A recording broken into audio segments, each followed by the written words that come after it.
Ang tunog ng nagkikiskisang bakal ang unang gumising sa kanya. Pagkatapos ay ang amoy ng nasusunog na goma at gasolina. At ang mainit, malagkit na lasa ng dugo sa kanyang bibig. Dahan-dahan niyang iminulat ang kanyang mga mata. Ang lahat ay baluktot at basag. Ang salamin sa harap ng kotse ay isa ng malaking gagamba ng mga lamat. Isang matinis na tunog ang umuugong sa kanyang tainga. Densyo? Mahina ang kanyang boses, garalgal. Sinubukan niyang gumalaw, ngunit isang matinding kirot ang kumalat mula sa kanyang bika. Tila 1,000 karayom ang sabay-sabay na tumusok doon. Napasigaw siya sa sakit. Densyo, tulungan mo ako. Sa gitna ng usok at kalituhan, nakita niya ito. Nakatayo sa labas ng kotse, ilang talampakan lang ang layo. Buhay ito. Walang galos. Ang mamahalin nitong suit ay bahagya lang nadumihan. Isang alon ng ginhawa ang bumalot kay Lara. Ligtas ang asawa niya. Ligtas sila. Pero hindi ito gumagalaw palapit sa kanya. Nakita ni Lara ang pagbaling ng ulo ni Densyo sa kabilang direksyon. Doon, sa passenger seat, nakita niya ang isang babae, ang kanyang sekretarya, si Clarice, walang malay, na may sugat sa noo. Sa isang iglap, bumalik sa isip ni Lara ang lahat. Ang masayang hapunan nila, 2 linggo na ang nakalipas. Ang kaba sa kanyang dibdib habang iniaabot niya ang isang maliit na sobre kay Densyo. Ano to? Nakangiting tanong nito. Buksan mo, sabi niya. Hindi maitago ang pananabik sa kanyang boses. Dahan-dahang binuksan ni Densyo ang sobre. Inilabas niya ang isang larawan, isang maliit, kulay itim at puting imahe, isang sonogram. Magiging tatay ka na. Naiiyak na bulong ni Lara. Ang saya sa mga mata ni Densyo noon, ang higpit ng yakap nito, ang mga pangako ng isang pamilya, isang kinabukasan. Ang lahat ng iyon ay tila isang panaginip ngayon, isang masamang biro, dahil ang lalaking nangako sa kanya ng kinabukasan ay dahan-dahang naglakad, hindi papunta sa kanya, kundi papunta sa kabilang pinto ng kotse. Binuksan nito ang pinto sa panig ni Clarice. Maingat nitong kinalas ang seatbelt ng babae at marahang binuhat palabas. Densyo, anong ginagawa mo? Sigaw ni Lara. Ang boses niya ay basag na sa pagkalito at takot. Dito ako. Tulungan mo ako. Lumingon si Densyo. Sa ilalim ng nag-aapoy na ilaw mula sa makina ng kotse, nakita ni Lara ang mga mata nito. Walang pag-aalala. Walang awa. Malamig. Kasing lamig ng yelo. Iyon ang mga matang nakita niya noong isang gabi. Nang hindi sinasadyang marinig niya ang usapan nito sa telepono sa loob ng library nito. Akala ni Densyo ay tulog na siya. Wala silang mahahanap, mariing sabi ni Densyo sa kausap nito. Ang kailangan lang ay burahin ang lahat ng transaction. It's a clean slate. Kapag may nagtanong, itanggi mo ang lahat. Sabihin mong biktima rin tayo. Hindi naintindihan ni Lara ang mga salitang financial fraud o money laundering. Pero naramdaman niya ang panganib sa tono ng boses nito. Isang sikretong napakadilim. Ngayon, habang inilalayo ni Densyo ang katawan ni Clarice mula sa nagliliyab na sasakyan, naintindihan na ni Lara ang lahat. Hindi ito aksidente. Nakita niya itong kinuha ang cellphone mula sa bulsa. May tinawagan ito. Ang tingin nito ay nakapako pa rin sa kanya, sa asawa niyang naghihingalo sa loob ng bakal na libingan. Tapos na, narinig niyang sabi ni Densyo sa telepono. Ang boses ay kalmado at tiyak. Nangyari na ang aksidente. Isang saglit na katahimikan. Pagkatapos, sinabi nito ang mga salitang tuluyang wawasak sa puso at kaluluwa ni Lara. Oo, kasama siya. Huwag kayong mag-alala. Hayaan niyo na siya. Hayaan niyo na siyang mamatay. Hindi.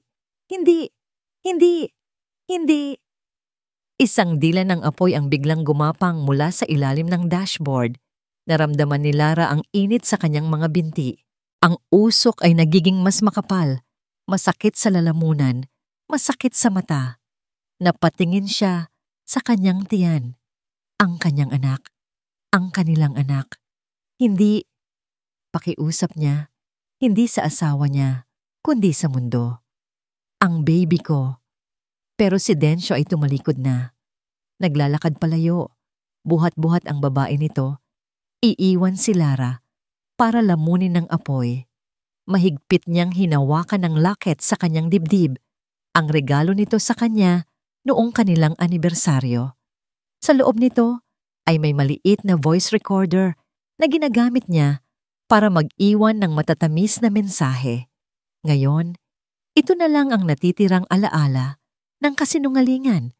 Ang apoy ay gumagapang na sa kanyang upuan. Ang sakit ay hindi na niya maramdaman. Ang tanging nararamdaman niya ay ang bigat ng kataksilan. Ang huli niyang nakita ay ang anino ng kanyang asawa na naglalaho sa dilim. Ang huli niyang narinig ay ang papalakas na dagundong ng apoy.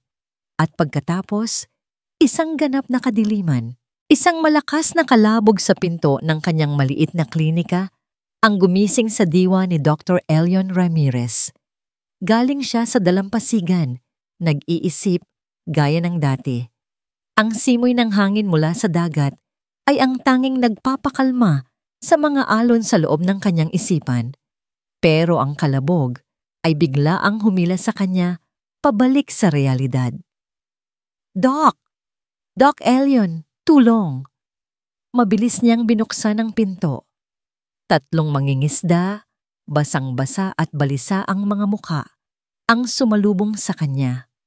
Sa likod nila, sa isang lumang lambat na ginawa nilang pansamantalang duyan, ay may isang katawan, isang babae. O, ang natitira sa isang babae. Saan niyo siya natagpuan? Tanong ni Elion. Ang kanyang boses ay kalmado at propesyonal, isang maskara para sa biglaang pagkirot sa kanyang dibdib. Sa may batuhan, Doc, sagot ng pinakamatanda sa mga mangingisda. Inanod ng dagat, buhay pa pero hindi na nito kailangang tapusin ang sasabihin. Nakita na ni Elion. Ang katawan ng babae ay puno ng mga paso. Ang ilan ay malalim at malala. Ang kanyang damit ay halos sunog na at punit-punit. Ang kanyang mukha, iniiwas ni Elion ang kanyang tingin. Ipasok niyo siya, dahan-dahan. Ang klinika niya ay simple lamang. Isang kwarto na may 2 kama, isang maliit na estante ng mga gamot at mga lumang kagamitan. Ito ang pinili niyang buhay, malayo sa magulong syudad, malayo sa mga alaala. Pero minsan, ang mga alaala ang humahanap sa kanya. Habang ginagamot niya ang babae, habang nililinis niya ang mga sugat nito at tinuturukan ng gamot para sa sakit, hindi niya maiwasang mapansin ang mga detalye. Ang mahahaba nitong daliri, ang bakas ng isang mamahaling singsing na wala na, ang balat nitong dati makinis. Hindi ito taga dito. Hindi ito isang mangingisda. Magdamag siyang hindi natulog. Binantayan niya ang paghinga ng babae, ang bawat paggalaw, ang bawat ungol na kumakawala sa mga labi nito. Sa kalaliman ng gabi, nagsimula itong managinip, masasamang panaginip. Huwag, parang awa niyo na. Bulong nito habang natutulog. Ang katawan ay nanginginig. Ang anak ko. Isang pamilyar na kirot ang muling sumalakay sa puso ni Elion. Napapikit siya. Bigla niyang naalala ang huling tawag sa telepono ng kanyang ate. Elion, wala na. Humahagulgol nitong sabi sa kabilang linya. Maraming taon na ang nakalipas. Niloko niya ako. Inubos niya ang lahat. Wala na akong mukhang ihaharap sa mundo. Hindi niya ito pinansin noon. Akala niya ay isa lang itong problema sa negosyo. Sinabi niya lang, magpahinga ka na ate. Mag-usap tayo bukas. Pero wala nang bukas na dumating. Iminulat ni Elion ang kanyang mga mata. Itinaboy ang alaala. Tumingin siya sa babaeng nakahiga sa kama. Hindi niya hahayaang maulit ang nakaraan, hindi sa ilalim ng kanyang pangangalaga. Nang sumunod na araw, unang nagising ang babae. Dahan-dahan itong gumalaw at isang mahinang daing ang lumabas sa bibig nito. Nagtama ang kanilang mga mata. Nakita ni Elyon ang purong takot at kalituhan sa mga ito. "Nasaan ako?" tanong ng babae. Ang boses ay tuyo at mahina. "Nasa Malatapay ka. Ligtas ka rito." Mahinahong sagot ni Elyon. "Isa akong doktor." Sinubukan nitong bumangon, ngunit pinigilan niya. "Huwag ka munang gumalaw.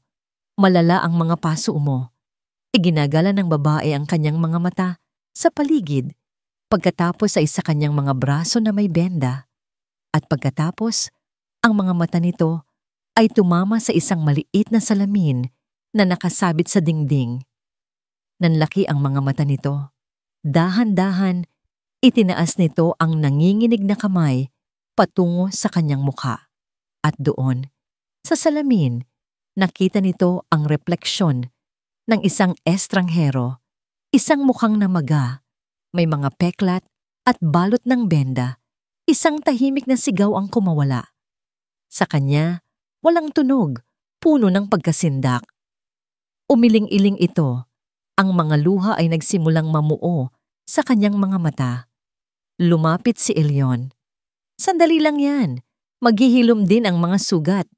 Pero hindi ito nakikinig. Ang tingin nito ay nakakulong sa sariling refleksyon. "Anong pangalan mo?" Malumanay na tanong ni Elyon. "Sino ang pwede nating tawagan?" Umiling lang ito. Ang mga luha ay tuluyan ng bumuhos. Walang salitang lumabas. Tila ang pangalan nito, ang pagkatao nito, ay kasamang nasunog sa apoy na halos pumatay sa kanya. Tumango si Elyon, nauunawaan. "Sige, kung hindi mo pa kayang sabihin, naiintindihan ko." Tumingin siya sa labas ng bintana. Isang maliit na ibon, isang maya, ang dumapo sa sanga ng puno. Malaya, nababanat. "Kung ganoon," sabi niya, bumaling pabalik sa babae. "Pansamantala, tatawagin kitang Maya." Sa unang pagkakataon, isang emosyon maliban sa takot ang nakita ni Elyon sa mga mata nito. Isang kislap ng pagtataka, isang bagong simula. Ngunit ang kapayapaan ay panandalian lamang. Kinagabihan, nagising si Elyon sa isang nakakabinging sigaw. Tumakbo siya pabalik sa silid ng babae. Nakita niya itong nakabangon. Ang mga mata ay dilat sa isang bagong uri ng katatakutan. Ang dalawang kamay nito ay nakahawak sa kanyang tiyan. Ang patag, walang laman niyang tiyan. Hindi ito sumisigaw dahil sa sakit ng kanyang mga paso. Hindi ito sumisigaw dahil sa nasirang mukha. Ang sigaw niya ay ang sigaw ng isang ina na biglang nakaalala sa pinakamahalagang bagay na nawala sa kanya. "Ang baby ko!" Sigaw niya, ang boses ay basag sa sukdulang pighati. "Nawawala ang baby ko. 5 taon. 5 taon na ang lumipas. Minsan, para kay Lara, ang 5 taon na yon ay isang buong buhay.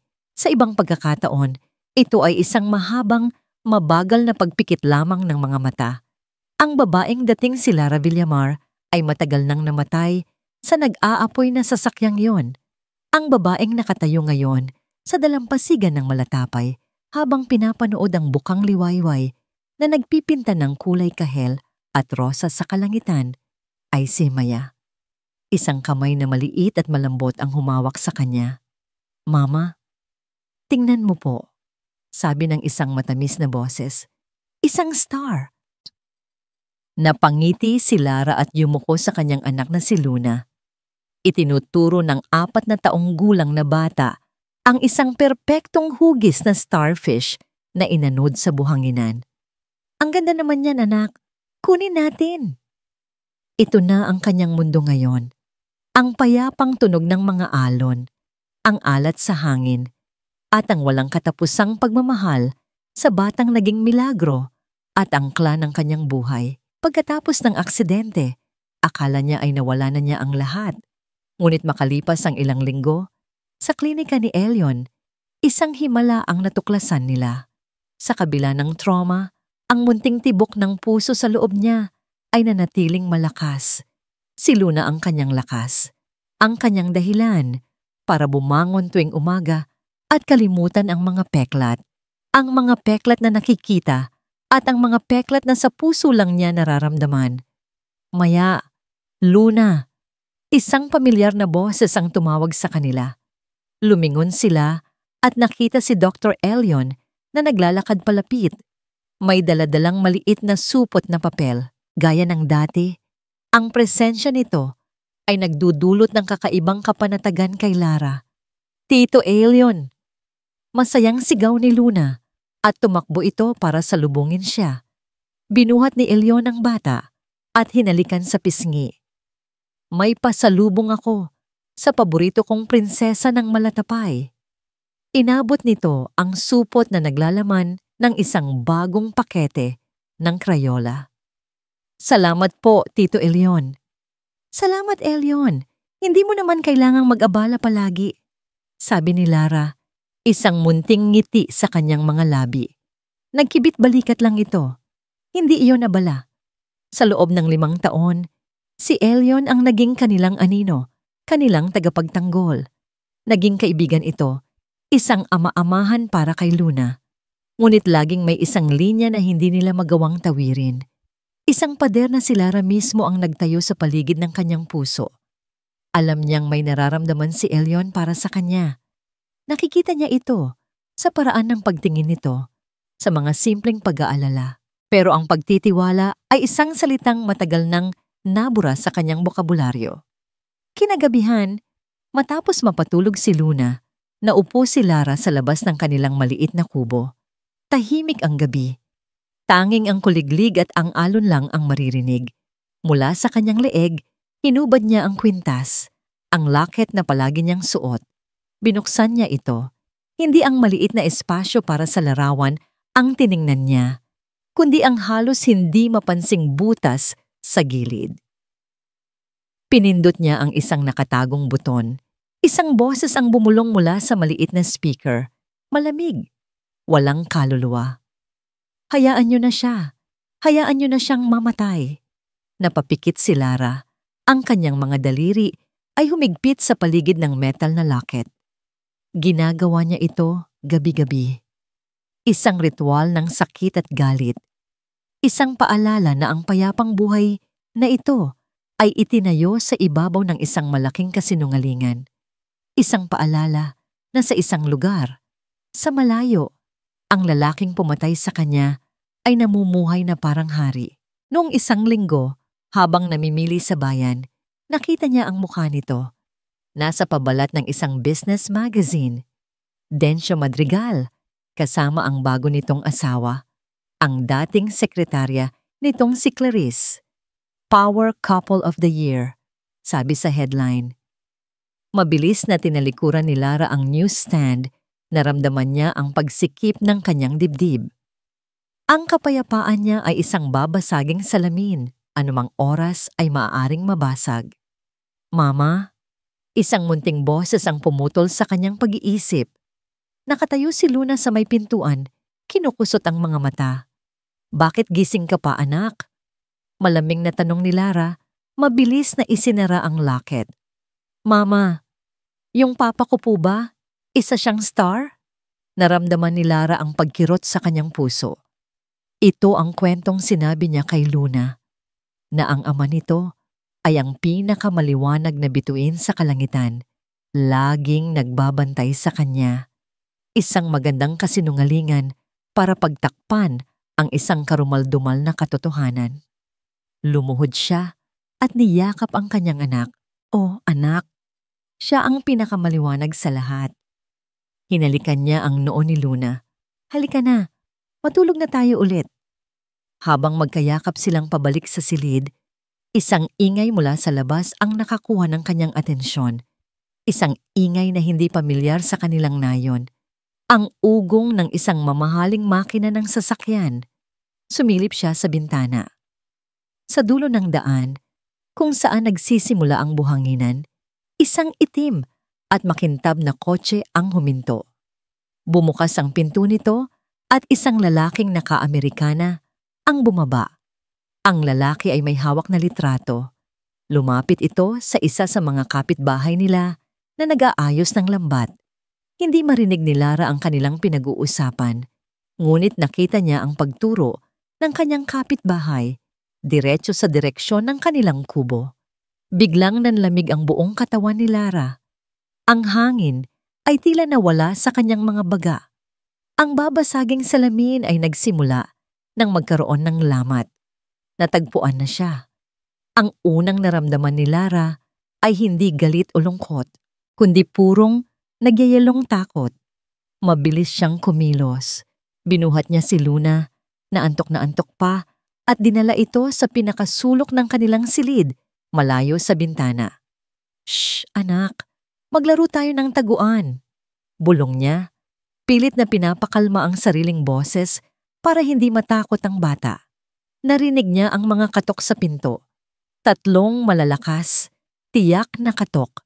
Hindi yun ang katok ng isang kapitbahay. Iyon ay ang katok ng isang taong alam na may karapatan siyang pumasok. Humigpit ang yakap niya kay Luna. Hindi siya sumagot. Maya, isang boses mula sa labas ang tumawag. Si Mang Cardo, ang mangingisdang kapitbahay niya. "May naghahanap sa'yo, abogado daw." Abogado?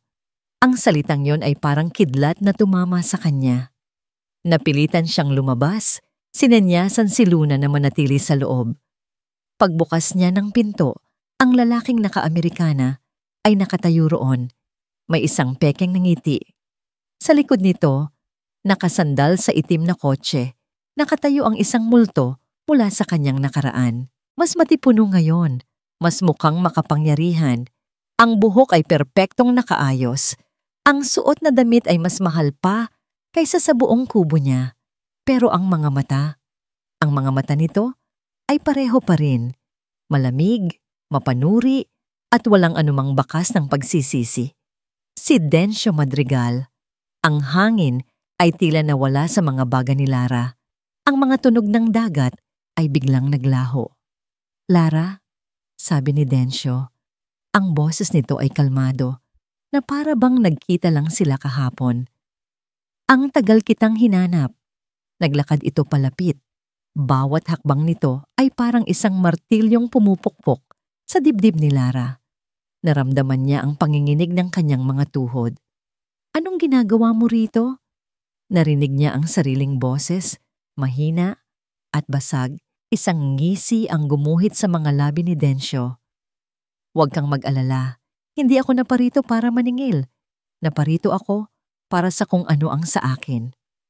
Ang mga mata nito ay lumipat mula sa kanya, sumilip sa loob ng bahay. At doon, nakita nito si Luna na nakatayo sa may pintuan ng silid. Ang maliliit nitong mga mata ay puno ng pagtataka at takot. "Mama?" Mahinang tawag ni Luna. Ang nangisi ni Dencio ay lumawak. "Kamukhang kamukha mo siya, Lara. Ang anak natin." Sa sandaling iyon, ang takot ni Lara ay napalitan ng isang bagay na mas matindi, ang galit ng isang ina. Humarang siya sa daraanan ni Dencio. "Huwag kang lalapit sa kanya." Tumawa si Dencio, isang tawang walang saya. "Bakit hindi? Ako ang ama. May karapatan ako." "Wala kang karapatan," sigaw ni Lara. "Iniwan mo kami para mamatay." Ang nangiti sa mukha ni Dencio ay biglang naglaho. "Huwag nating ungkatin ang nakaraan. Let's be practical. Bibigyan kita ng pera. Malaking pera. Sapat para makapagsimula ka ng bagong buhay kahit saan mo gusto. Ang kailangan ko lang ay ang bata." Napatitig si Lara sa kanya, hindi makapaniwala. "Tingin mo ba mabibili mo ang anak ko?" "Lahat ng bagay ay nabibili, Lara." Malamig na sabi nito. "Pwede mong gawin ito sa madaling paraan o sa mahirap na paraan." "Ano ang mahirap na paraan?" Hamon niya. Sumenya si Dencio sa abogadong kasama niya. "Dadalhin kita sa korte at doon ipapakita ko sa lahat kung sino ka talaga. Isang babaeng may problema sa pag-iisip. Isang baliw na nag-imbento ng kwento tungkol sa isang aksidente para pagtakpan ang sarili niyang paglisan. Isang unfit mother. Sa tingin mo, sino ang paniniwalaan ng hukom? Ang isang respetadong CEO o ang isang babaeng walang pangalan na nagtatago sa isang dulo ng mundo? Gumuho ang mundo ni Lara. Bawat salita ay isang suntok. Hindi, bulong niya. Tito Elion. Ang sigaw ni Luna ang pumutol sa tensyon. Mula sa likod ng kubo, mabilis na naglalakad palapit si Elion. Ang mukha ay puno ng pag-aalala. Agad na tumakbo si Luna at yumakap sa mga binti niya. Nagtatago mula sa estrangherong nasa harap nila. Humarap si Elion kay Densyo. Ang katawan niya ay nagsisilbing harang sa pagitan ng lalaki at ng mag-ina. May problema ba rito? Tanong niya. Ang boses ay kalmado, ngunit may diin. Sinuri ni Densyo si Elion mula ulo hanggang paa, isang tingin ng pagmamaliit. Family matters, huwag kang makialam. Ang pamilya ni Maya ay pamilya na rin ng buong Malatapa. Matatag na sagot ni Elion. Kung wala kang magandang sasabihin, mas mabuting umalis ka na. Nagtagisan sila ng tingin. Sa huli, si Densyo ang unang bumitaw. Ngumisi ito. Sige, mukhang kailangan nyo ng panahon para mag-isip. Tumingin ito kay Lara. Babalik ako. At sa susunod, hindi na ako magiging kasing bait ngayon. Tumalikod ito at naglakad pabalik sa kotse na parang isang haring umaalis sa kanyang nasasakupan. Nang mawala na ang sasakyan, doon palang bumigay ang mga tuhod ni Lara. Napaluhod siya sa buhanginan, humahagulgol. Ang mga luhang 5 taon niyang itinago ay bumuhos na parang agos. Naramdaman niya ang mga braso ni Elion na yumayakap sa kanya habang si Luna ay umiiyak sa kanyang tabi. Dinala sila ni Elion sa loob ng klinika. Matapos mapakalma at mapatulog si Luna sa isa sa mga kama, naupo si Lara sa isang silya. Tulala, nanginginig pa rin. Lara, malumanay na sabi ni Elion, ginamit ang tunay niyang pangalan sa unang pagkakataon. Kailangan mong sabihin sa akin ang lahat. At ginawa nga niya. Kinuwento niya ang tungkol sa narinig niyang usapan sa telepono. Ang aksidente. Ang pagpili ni Densyo. Ang mga huling salita nito. Pagkatapos, nanginginig ang mga kamay, hinubad niya ang locket sa kanyang leeg at iniabot ito kay Elion. Ito ang prueba. Nagtatakang kinuha ni Elion ang locket. Itinuro ni Lara ang nakatagong buton. Pinindot ito ni Elion. Sa katahimikan ng klinika, umalingaw-ngaw ang malamig at malupit na boses ni Densyo. Hayaan niyo na siya. Hayaan niyo na siyang mamatay. Naramdaman ni Lara ang pagsikip ng lalamunan ni Elion. Nakita niya ang galit na biglang sumilay sa mga mata nito. Isang galit na hindi para sa kanya, kundi para sa kanya. Pinatay ni Elion ang recording. Isang mahabang katahimikan ang namagitan sa kanila. Akala ni Lara ay may sasabihin itong puno ng galit o pangako ng pagtulong.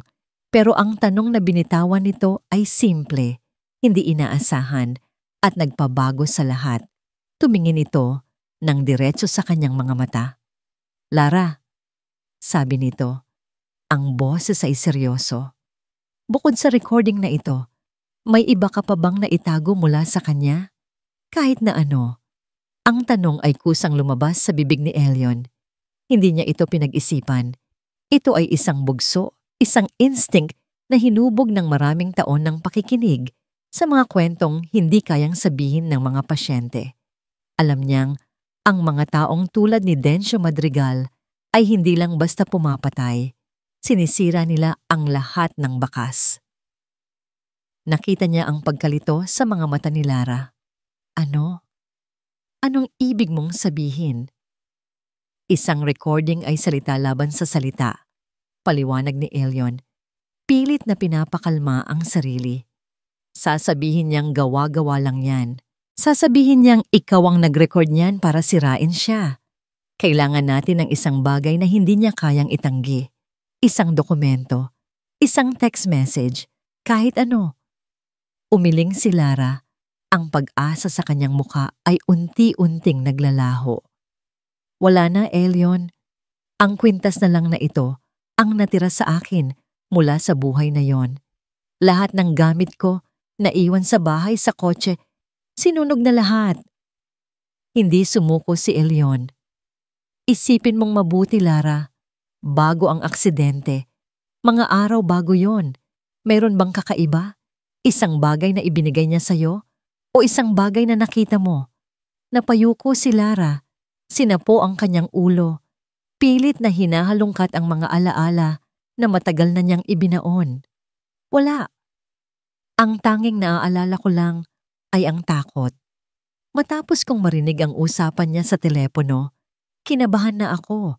Hindi ko alam kung bakit pero bigla siyang natigilan. Dahan-dahan siyang tumingala. Ang mga mata ay ng lalaki. Mayroon nga pala. Ano yon? Hindi ko alam kung importante. Nag-aalangang sabi niya. Parang wala lang. Isang gabi, pumasok ako sa library niya para kumuha ng libro. Nakita kong bukas ang laptop niya. May isang file na nakadisplay sa screen. Mga numero, pangalan ng mga kumpanya. Hindi ko naintindihan. Pero naramdaman kong importante yon. Na konektado yon sa pinag-uusapan nila sa telepono. Anong ginawa mo sa file? Tanong ni Elyon. Ang puso niya ay nagsimulang tumibok ng mas mabilis. Sa takot ko, ginawa ko ang isang bagay na kakatwa. Kinuha ko ang cellphone niya na nasa mesa. Isinend ko ang file sa sarili kong email address. Pagkatapos ay binura ko ang message sa sent folder niya. Akala ko para lang may kopya ako. Para lang may patunay na hindi ako nababaliw. Pero hindi ko na ito binuksan pa. Tumayo si Elyon. Kailangan nating buksan ang email na yon. Ngayon din. Pumunta sila sa maliit na opisina sa likod ng klinika. Inilabas ni Elyon ang kanyang luma at mabagal na laptop. Habang nagbubut ito, ang tanging maririnig ay ang kanilang mga kabadong paghinga. Ano ang email address mo? Sinabi ni Lara. laravillamar@gmail.com. Ang pagbigkas sa sarili niyang pangalan ay tila dayuhan sa kanyang dila. Password? Natigilan si Lara. Hindi ko na matandaan. Sinubukan nila ang lahat. Ang kaarawan niya, ang pangalan ng alaga niyang aso noong bata pa, ang anibersaryo nila ni Densyo. Lahat ay incorrect password. Ang pag-asa ay muling naglaho. Teka, sabi ni Elyon. Ano ang pangalan na ibinigay mo sana sa inyong anak? Napatingin si Lara sa kanya. Ang mga mata ay nabalot ng alaala. Luna, bulong niya. Dahil ang buwan ang laging nagbibigay sa akin ng pag-asa sa dilim. Tinype ni Elyon. LUNAMYHOPE21. Nagload ang page. Biglang bumukas ang inbox. Puno ito ng mga lumang email, mga spam, mga newsletter. Pero sa pinakataas, may isang email na may subject na IFWD Confidential Financials. Binuksan ito ni Elyon. May isang attachment, isang spreadsheet. Nang bumukas ang file, ang mga mata ni Elyon ay mabilis na gumalaw. Binabasa ang mga hilera ng numero at pangalan. Para kay Lara, iyon ay mga walang kahulugang simbolo. Pero para kay Elyon, ang bawat letra ay tila isang pako na tumutusok sa kanyang dibdib. Hanggang sa nakita niya ito, isang pangalan sa gitna ng listahan ng mga subsidiary companies na sangkot sa isang malaking transaksyon. Ramirez Holdings, ang pangalan ng maliit na kumpanya ng kanyang ate.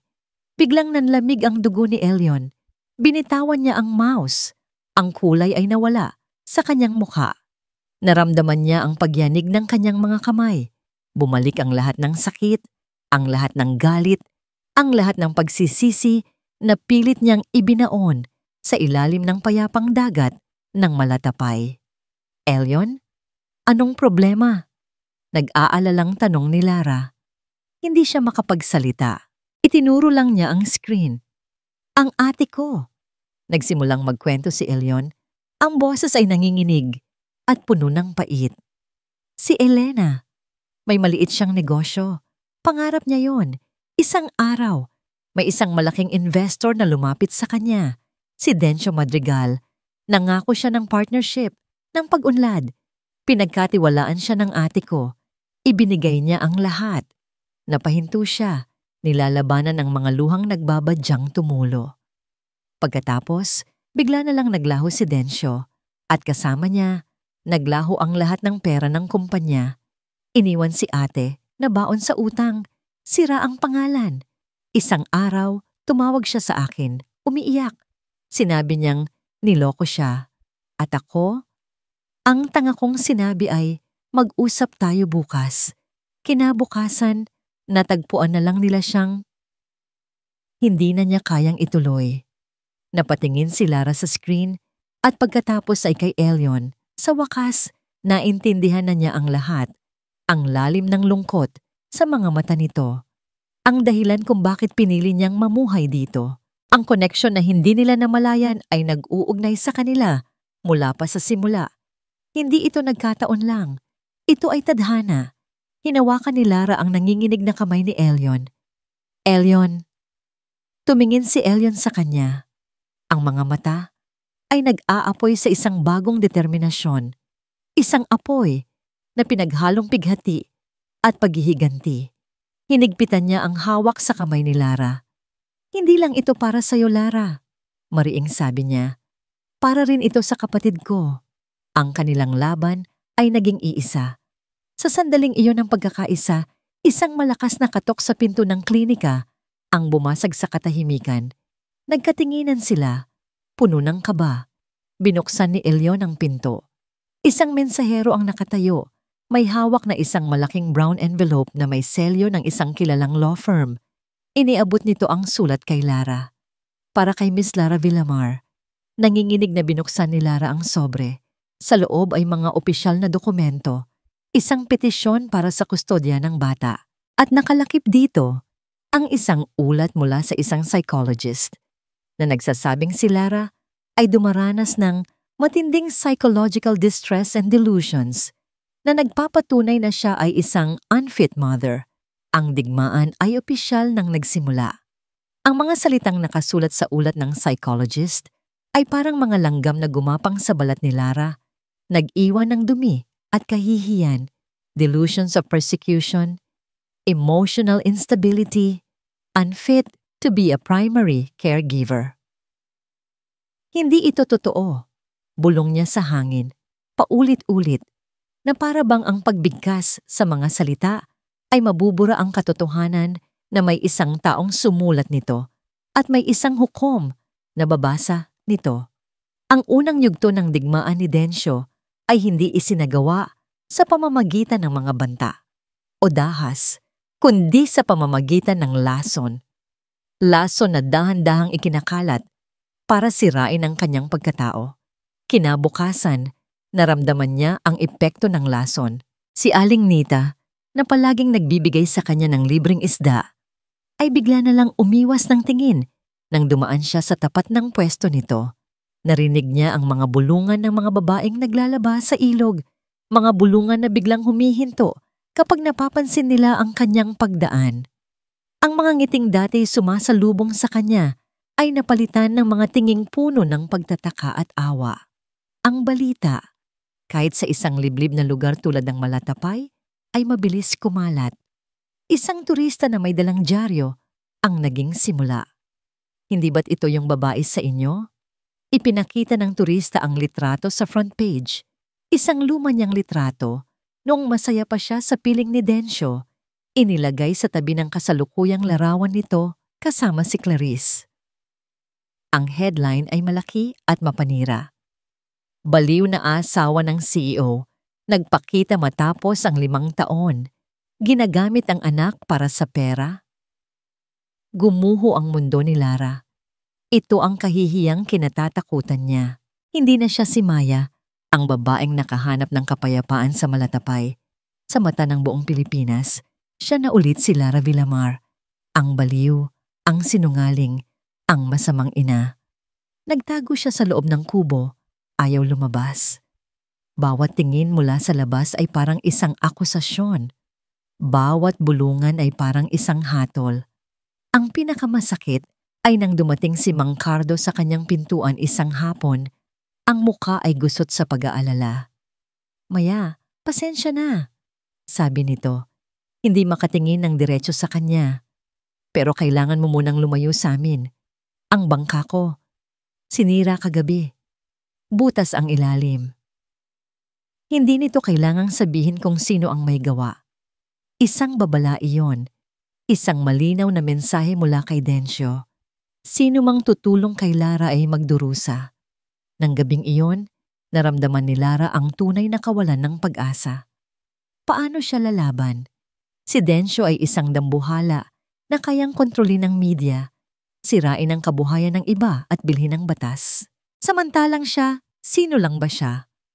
Habang yakap-yakap niya si Luna na mahimbing na natutulog, naisip niyang sumuko na lang. Marahil mas mabuti kung itatakas na lang niya ang kanyang anak. Magtago sa isang lugar kung saan hinding-hindi na sila matatatagpuan. Isang katok sa pinto ang pumutol sa kanyang madilim na pag-iisip. Si Elion. May dala itong isang mangkok ng mainit na sopas. Hindi ka pa kumakain, sabi nito. Hindi isang tanong kundi isang pahayag. Wala akong gana, sagot ni Lara. Umupo si Elion sa tapat niya. Hahayaan mo ba siyang manalo, Lara? Hahayaan mo bang sila ang magsulat ng kwento mo? Anong laban ko, Elion? Tignan mo ang nangyayari. Idinadamay na niya ang mga taong tumulong sa akin. Kaya nga hindi ka dapat sumuko, maring sabi ni Elion. Dahil kapag sumuko ka, hindi lang ikaw ang talo. Talo rin si Mang Cardo. Talo rin ang ate ko. Talo ang lahat ng naging biktima niya. Maya-maya, 2 anino ang lumitaw sa labas ng bintana. Ang mga lalaking tauhan ni Densyo na bumisita noon. Nagsimula silang magtanong-tanong sa mga kapitbahay, nag-aalok ng pera kapalit ng impormasyon, o mas masahol pa, kapalit ng mga kasinungalingan laban kay Lara. Tumayo si Elion at lumabas para harapin sila. Umalis na kayo, mahinahong sabi ni Elion, ngunit ang boses niya ay may bigat at awtoridad. Sino ka para paalisin kami? Mayabang na sagot ng isa sa mga lalaki. Ako ang doktor sa bayang ito, sabi ni Elion, humakbang palapit. At ang mga taong ito ay mga pasyente ko, mga kaibigan ko, pamilya ko. Ito ang aming tahanan at hindi kayo pwedeng manggulo dito. Nagkatinginan ang 2 lalaki. Tila hindi inaasahan ang paglaban. Sa huli, nagkibit-balikat sila at bumalik sa kanilang sasakyan.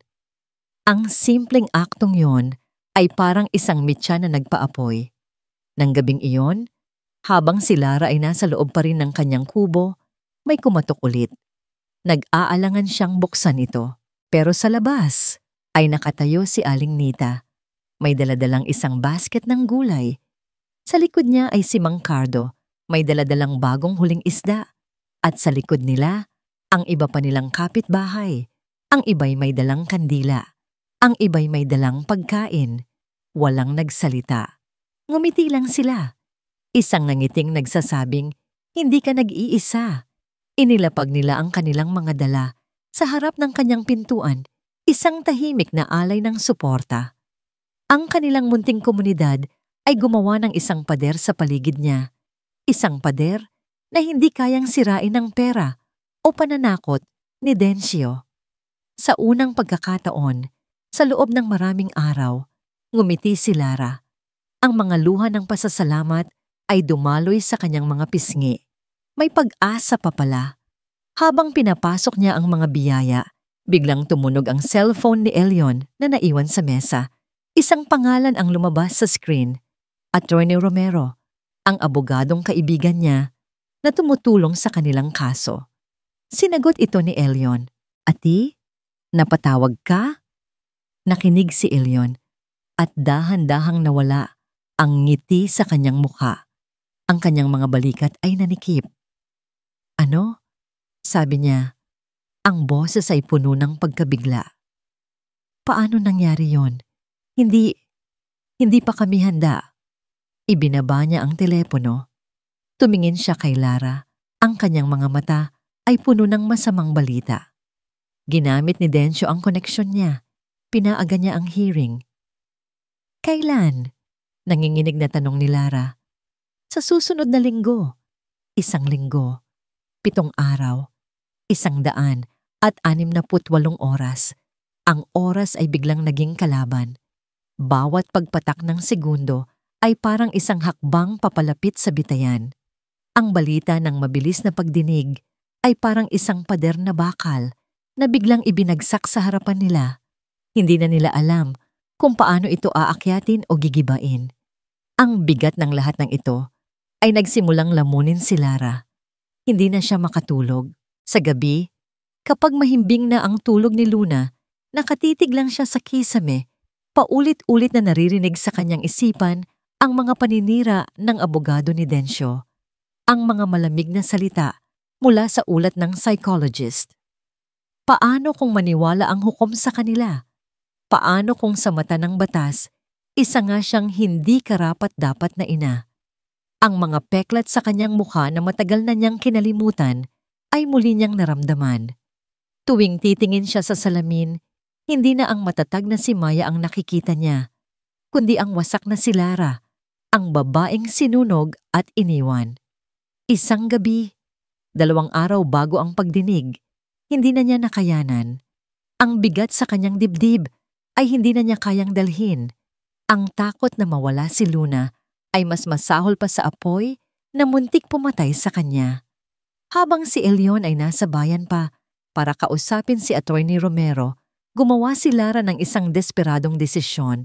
Mabilis siyang nag-impake ng isang maliit na bag, damit para sa kanya at kay Luna. Ang kaunting pera na naipon niya. Kinuha niya ang natutulog na anak mula sa kama, binalot ito sa isang kumot at hinalikan sa noo. Patawarin mo si Mama, anak. Bulong niya, ang mga luha ay tumutulo sa mukha ng bata. Pero hindi ko kayang mawala ka sa akin. Dahan-dahan siyang lumabas ng kubo sa ilalim ng dilim ng gabi. Ang plano niya ay maglakad papunta sa kabilang bayan, sumakay ng at magtago sa isang lugar kung saan walang makakakilala sa kanila. Mawawala na lang sila na parang bula. Naglalakad na siya sa dalampasigan. Ang buhangin ay nagpapabagal sa kanyang pagtakas ng isang anino ang humarang sa kanyang daraanan. Si Elion. Nakatayo lang ito roon, hindi galit, kundi puno ng lungkot ang mga mata. Saan ka pupunta, Lara? Mahinahon niyang tanong. Elion. Nanginginig ang boses ni Lara. Parang awa mo na. Paalisin mo na kami. Hindi ko kaya. Hindi ko kayang isugal si Luna. Siya na lang ang natitira sa akin. At ano ang sasabihin mo sa kanya paglaki niya? Tanong ni Elion. Hindi gumagalaw sa kanyang kinatatayuan. Sasabihin mo bang nagtago kayo dahil natakot ka? Sasabihin mo bang hinayaan mong ang isang masamang tao ang magdikta ng buhay ninyo? Hindi mo naiintindihan. Sigaw ni Lara. Ang sakit at takot ay sumasabog na mula sa kanya. Hindi mo alam kung anong pakiramdam na ang sarili mong anak ay maaaring kunin mula sa'yo. Hindi ko nga alam. Malumanay na sagot ni Elion. Pero alam ko ang pakiramdam ng pagsisisi. Alam ko ang pakiramdam na sana ay may ginawa ka pa. Na sana ay lumaban ka pa. Araw-araw. Dinadala ko yon, Lara. Araw-araw.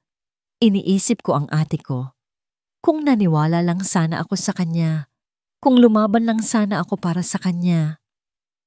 Ibinaba ni Lara si Luna na nagising na at umiiyak. Lumuhod siya sa buhanginan. Ang mukha ay nakasubsob sa kanyang mga palad.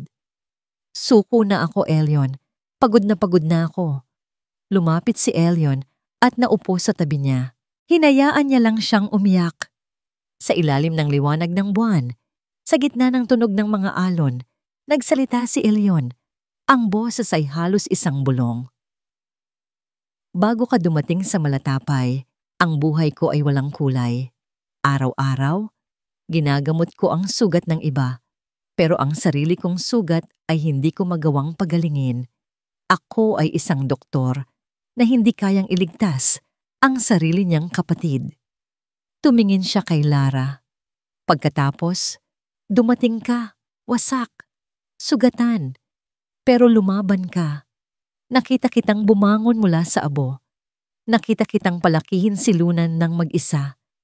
Ilang taon kitang pinanood na maging isang ina, Lara. Nakita ko ang lakas mo na hindi mo nakikita sa sarili mo.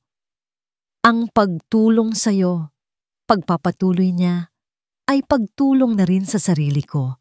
Pagtubos sa mga pagkukulang ko, ang paglaban para sa'yo ay paglaban na rin para sa ate ko. Hinawakan niya ang kamay ni Lara. Huwag mong hayaan na bawiin niya iyon sa'yo. Ang lakas na yan, ang pagkatao mo.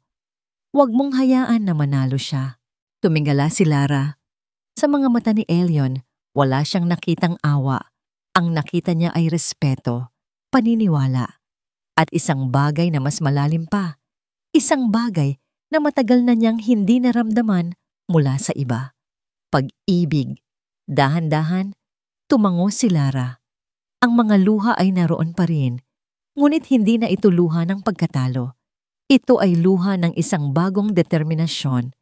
Tumayo siya, pinunasan ang kanyang mukha. Kinuha niya muli si Luna at niyakap ng mahigpit. Patawarin mo si Mama, anak, bulong niya ulit. Pero sa pagkakataong ito, ang kanyang boses ay matatag na. Bukas, kailangan mong marinig ang isang masamang kwento. Dahil pagkatapos ng bukas, sisiguraduhin kong hindi ka na ulit makakarinig ng anumang kasinungalingan. Tumingin siya kay Elion, sa kanyang kaibigan, sa kanyang kakampi. Handa na siya. Ano man ang mangyari, lalaban sila hanggang sa huli. Ang courtroom ay malamig at tahimik, isang uri ng katahimikan na mas maingay pa kaysa sa sigawan. Bawat pag-ubo, bawat paglipat ng papel, ay umalingaw-ngaw sa loob ng malaking silid. Nakaupo si Lara sa witness stand. Ang kanyang mga kamay ay magkadikit sa kanyang kandungan para pigilan ang panginginig. Sa kanyang harapan, ang abogado ni Dencio, si Attorney De Castro, ay naglalakad na parang isang gutom na tigre na paikot-ikot sa kanyang biktima. Mrs. Villamar, o mas tamang sabihin, Miss Villamar, dahil sa mata ng batas, ikaw ay idineklarang patay 5 taon na ang nakalipas. Simula ni De Castro, ang bawat salita ay may bahid ng pang-iinsulto. Sinasabi mo na ang kliyente ko, isang respetadong negosyante, ay sinadyang iwan ka sa isang nasusunog na sasakyan. Opo, sagot ni Lara. Pilit na pinatatag ang kanyang boses. At ang tanging preba mo ay isang recording mula sa isang locket na 5 taon mo nang itinatago. Isang recording na maaring edited o gawa-gawa lamang? Totoo ang recording na yan, giit ni Lara. Ganoon ba? O baka naman, Mrs. Villamar, ang totoo ay ikaw ang may problema sa pag-iisip na pagkatapos ng aksidente, dahil sa trauma, ay nagkaroon ka ng delusions, na ikaw mismo ang umalis at nagtago at ngayon ay bumalik ka para lang manggulo at humingi ng pera? Hindi yan totoo. Sunod-sunod ang mga tanong ni De Castro.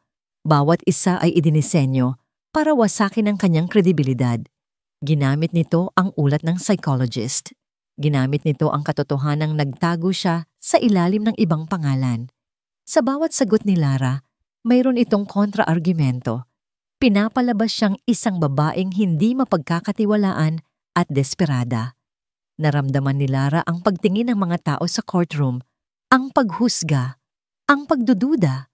Napatingin siya kay Dencio na nakaupo ng komportable sa tabi ng kanyang abogado. Ang mukha ay nagpapahayag ng kumpiyansa at tagumpay. Malapit na siyang manalo. Nang matapos ang cross-examination, naramdaman ni Lara na para siyang basahang piniga hanggang sa matuyo.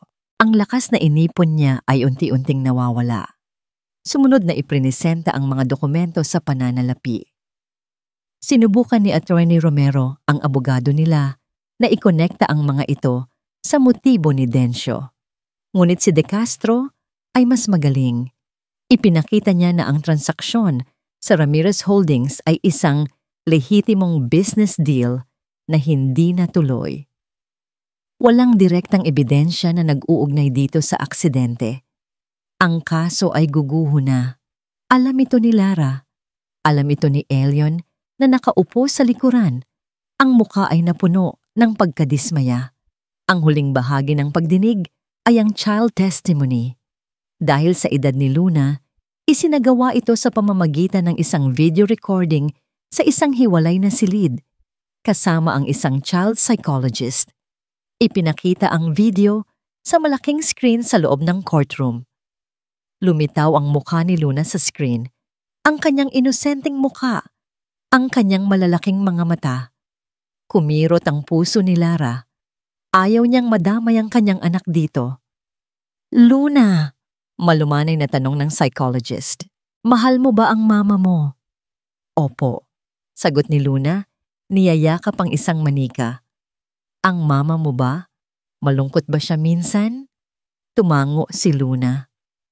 Opo, umiiyak po siya paggabi.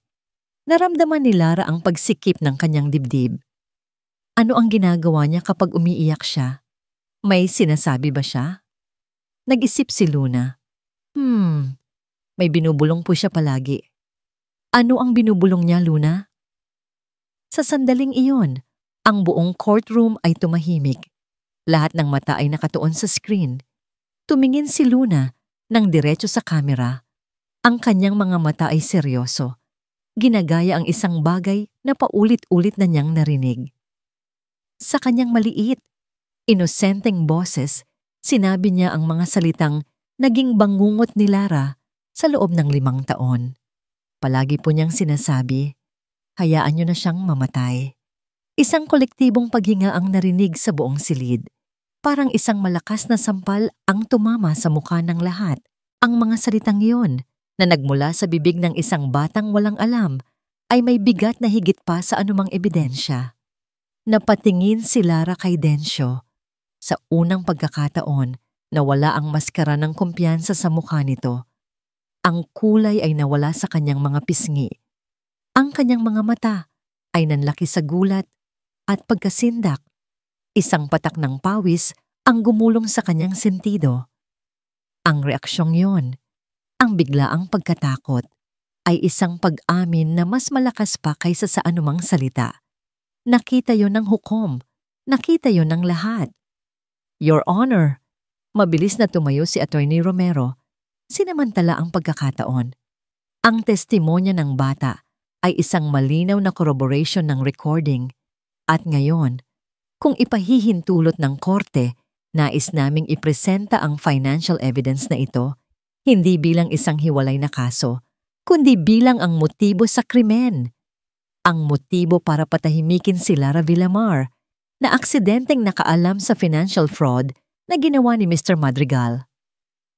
Ang courtroom ay nagkagulo. Tumayo si Attorney De Castro para mag-object, ngunit huli na ang lahat. Ang mga piraso ng puzzle ay nagkabit-kabit na. Ang recording, ang testimonya ng bata, at ang dokumento sa pananalapi ay biglang bumuo ng isang kumpletong larawan ng kasamaan. Order! Order in the court! Sigaw ng hukom. Tumingin ang hukom kay Densyo. Ang mga mata ay puno ng pagdududa at galit. Mr. Madrigal, tumayo ka. Nanginginig na tumayo si Densyo. Sinubukan niyang magsalita, ngunit walang boses na lumabas. Dahil sa mga bagong anggulong lumabas sa kasong ito, mariing sabi ng hukom, pansamantala kong sinususpinde ang pagdinig sa kustodya at inaatasan ko ang mga pulis na i-detain si Mr. Densyo Madrigal para sa mas malalim na investigasyon sa mga kasong attempted murder at financial fraud. Hindi! Sigaw ni Densyo, ang kanyang boses ay puno ng pagkasindak habang nilalapitan siya ng 2 pulis. Hindi niyo to pwedeng gawin sa akin. Hindi niyo ba ako kilala? Pero wala nang nakinig. Habang isinusaut sa kanya ang posas, ang kanyang mga mata ay naghahanap. Natagpuan nito ang mga mata ni Lara. Sa huling pagkakataon, wala nang lamig o pagmamataas sa mga yon. Ang tanging naroon ay pagkatalo. Nahatulan siya, hindi ng hukom, kundi ng mga salita na binitawan ng sarili niyang anak. Ilang buwan ang lumipas. Ang balita tungkol sa pagkakakulong ni Densyo Madrigal habambuhay na pagkabilanggo para sa attempted murder at financial fraud ay lumabas sa lahat ng dyaryo at telebisyon. Ngunit sa maliit na kubo ni Lara sa Malatapay, ang balitang iyon ay dumating at lumipas na parang isang malakas na alon na humampas sa dalampasigan at pagkatapos ay mapayapang bumalik sa dagat. Nang mabasa niya ang hatol sa cellphone ni Elion, wala siyang naramdamang pagdiriwang. Walang ginhawa, walang tuwa.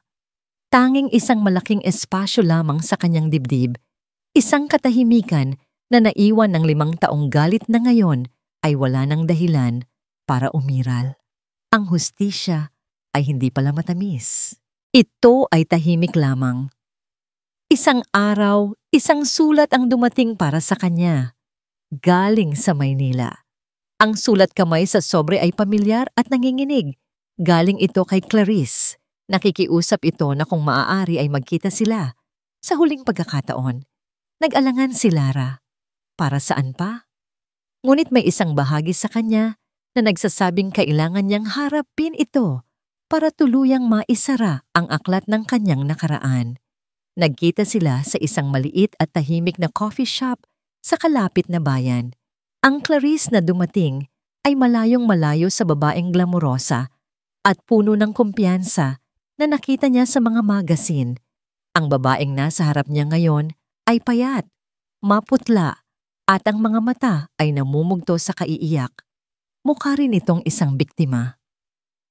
"Patawad," sabi ni Clarice, ang boses ay halos isang bulong. "Patawarin mo ako, Lara. Nabulag ako. Naniwala ako sa lahat ng kasinungalingan niya. Akala ko, mahal niya ako. Pero ginamit niya lang pala ako. Katulad ng ginawa niya sa'yo, katulad ng ginawa niya sa lahat. Biktima rin pala ako." Tinitigan ni Lara ang babae. Ang babaeng kinamuhian niya ng buong puso sa loob ng 5 taon. Ngunit ngayon, wala na siyang makitang galit sa kanyang puso. Ang nakikita niya lang ay isang kapwa babae na nasaktan at naloko. "Hindi ako ang kailangan mong hiningan ng tawad," mahinang sabi ni Lara, "kundi ang sarili mo." Hinawakan ni Lara ang kamay ni Clarice na nakapatong sa mesa. "Matagal ko nang pinatawad ang sarili ko sa pagiging mahina noon. Siguro, panahon na para gawin mo rin yan." Umuwi si Lara sa Malatapay na may kakaibang gaan sa kanyang pakiramdam. Ang huling hibla ng galit na kumakapit sa kanyang puso ay tuluyan ng naputol. Kinabukasan, isinama siya ni Elion sa isang lugar na hindi pa niya napupuntahan, isang maliit at payapang sementeryo na nasa itaas ng isang burol, tanaw ang buong karagatan. Huminto sila sa harap ng isang simpleng lapida na may pangalang Elena Ramirez. Walang nagsalita. Kinuha ni Lara ang isang puting bulaklak na dala niya at marahang inilapag ito sa ibabaw ng lapida.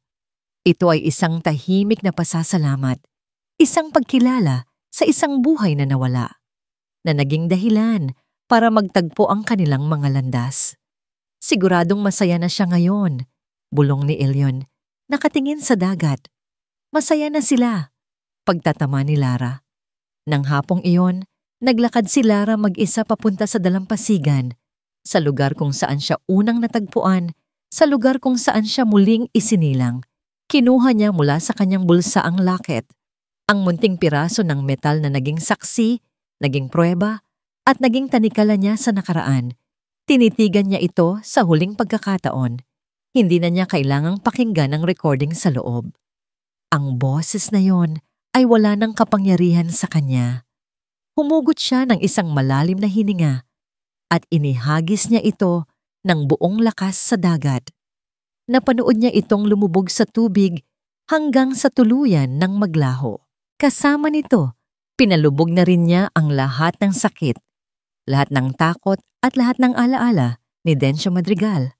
Mula sa di kalayuan, sa ilalim ng puno ng niyog, pinapanood siya ni Elion. Hindi ito lumapit, hindi ito nagsalita.